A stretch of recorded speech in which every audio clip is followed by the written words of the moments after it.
ডেকে ডেকে বলেন, খলিফাতুল মুসলিমিন, আমি ওই আল্লাহর বান্দাটিকে আমার সেই কাজের জন্য গ্রহণ করেছি। কেন আপনি কি জানেন কেন গ্রহণ করেছ? বলে, আমি তার মধ্যে 3টা গুণ পরিপূর্ণভাবে পেয়েছি। 1 নাম্বার হলো তিনি কারিউল কোরআন, আই কারিউ বিহাযাল কিতাব। এই যে একটা কিতাব আছে, এই কিতাবের কেরাত ভালো করে পড়তে জানে, তেলাওয়াত ভালো করে পড়তে জানে। 2 নাম্বার তার মধ্যে আর একটা গুণ হলো ওয়া আলিমু লিফারাইজিল ইলম, তিনি ইলমে ফারাইজের ব্যাপারে ভালো অবগত রয়েছেন।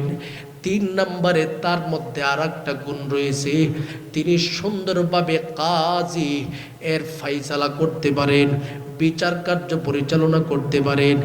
এই 3টা গুণ তার মধ্যে পরিপূর্ণভাবে থাকার কারণে আমি রাফে ওই ব্যক্তিটাকে গোলাম হওয়ার পরেও সেই মর্যাদার আসীনের মধ্যে বসায়া দিলাম। সুবহানাল্লাহ।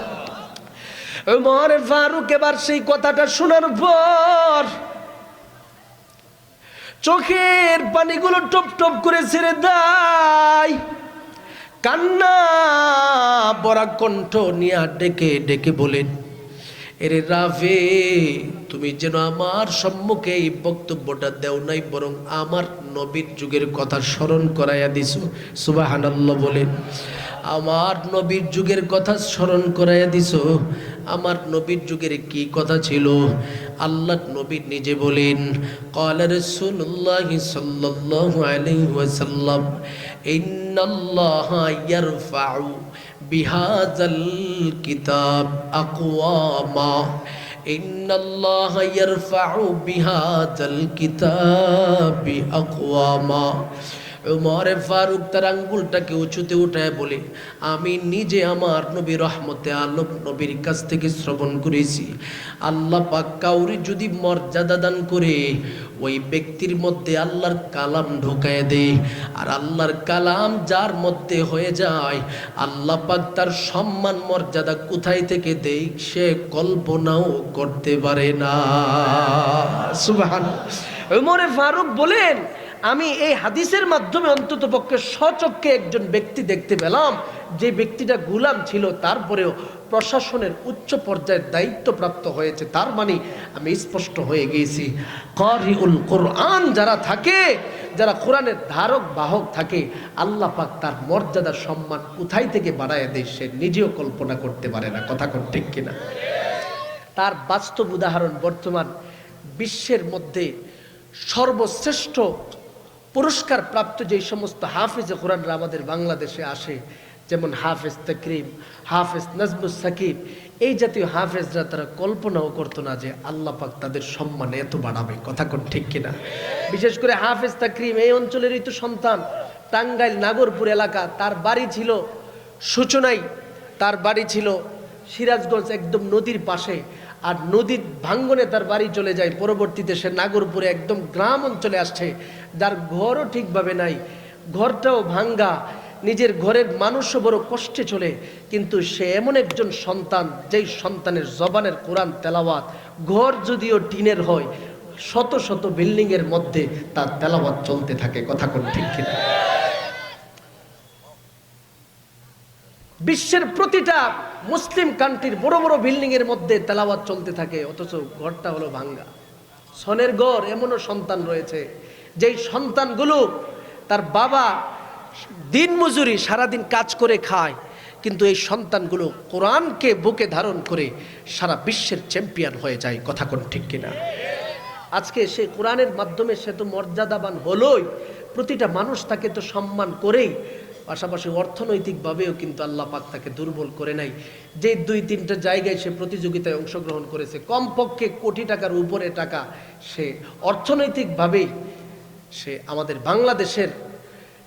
বাংলাদেশের মধ্যে অর্থনৈতিক যে একটা শক্তি আছে সেটাকেও সে বৃদ্ধি করেছে। কারণ যে টাকাগুলো আসছে, প্রত্যেকটা টাকা আমাদের কাছে ডলার হিসাবে আসছে। যেই সময় ডলারের ক্রাইসিস চলতেছে, সেই সময়ের মধ্যে আমাদের এই ছেলেগুলো হাজার হাজার লাখ লাখ রিয়াল আমাদের সামনে উপস্থাপন করে দিয়ে এটাই আমাদের সম্মুখে বুঝাইয়া দিচ্ছে, ও কালিয়াকুর এলাকার সন্তানের দলেরা, আমি তাকরিম কুরআন বলা হয়েছি, আমি নাজমুস সাকিব কুরআন বলা হয়েছি, আমি আনাস বিন আতিক কুরআন বলা হয়েছি।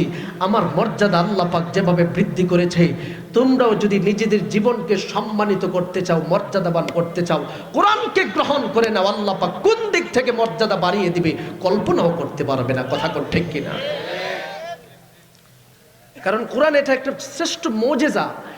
দেখেন না, 1450 বছরের ইতিহাস, কোরআনের বিরোধী শক্তির অভাব নাই। বড় বড় শক্তি, সুপার পাওয়ার, কোরআনকে দমিয়ে রাখার জন্য, কোরআনের আওয়াজকে বন্ধ করার জন্য সর্বোচ্চ অপচেষ্টা চালিয়েছে। তারপরেও কোরআনের আওয়াজ কোথাও বন্ধ হয় নাই। কথা ঠিক কিনা?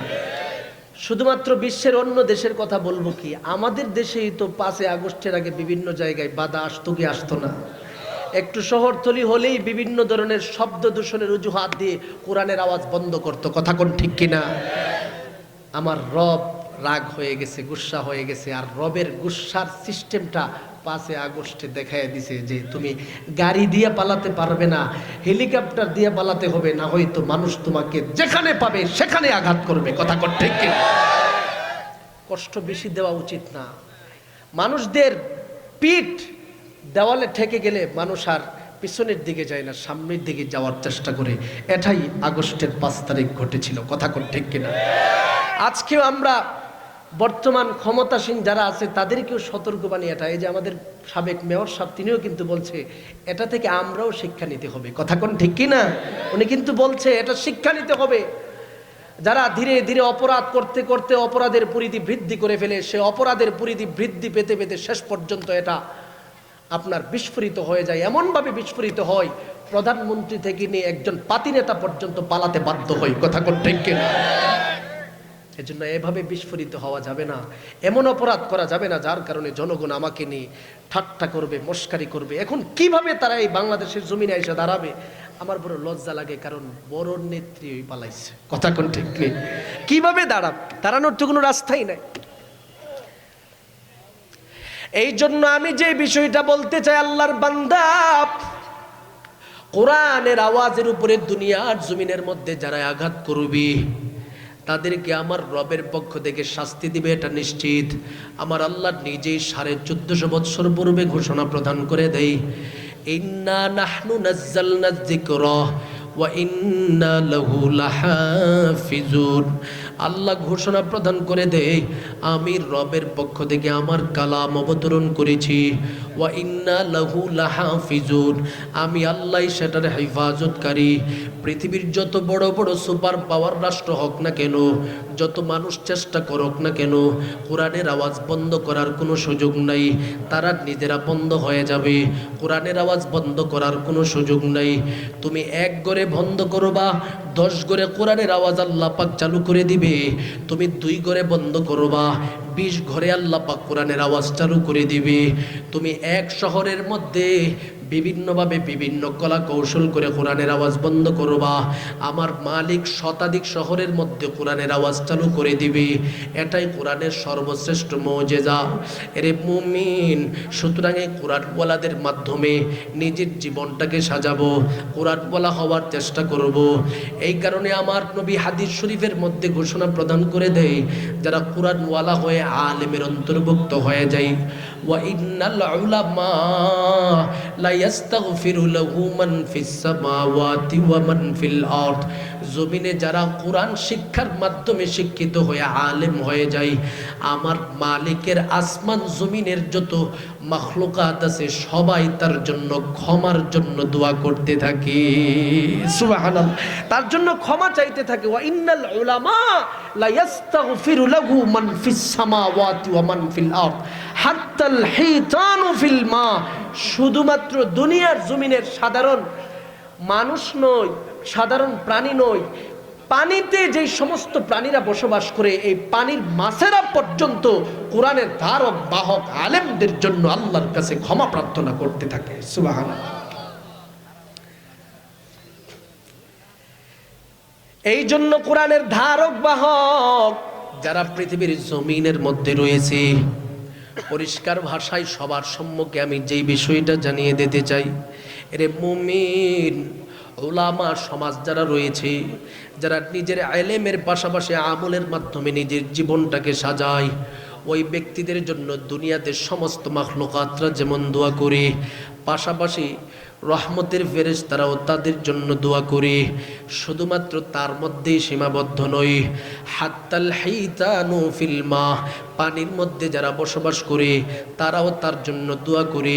শুধু দুয়ার মধ্যেই সীমাবদ্ধ থাকে না, পানিতে যারা বসবাস করে ওই সমস্ত পানির প্রাণীরা পর্যন্ত আল্লাহর মহাব্বতের বান্দাকে সহযোগিতার হাত পর্যন্ত বাড়াতে উপস্থিত হয়ে যায়। সুবহানাল্লাহ।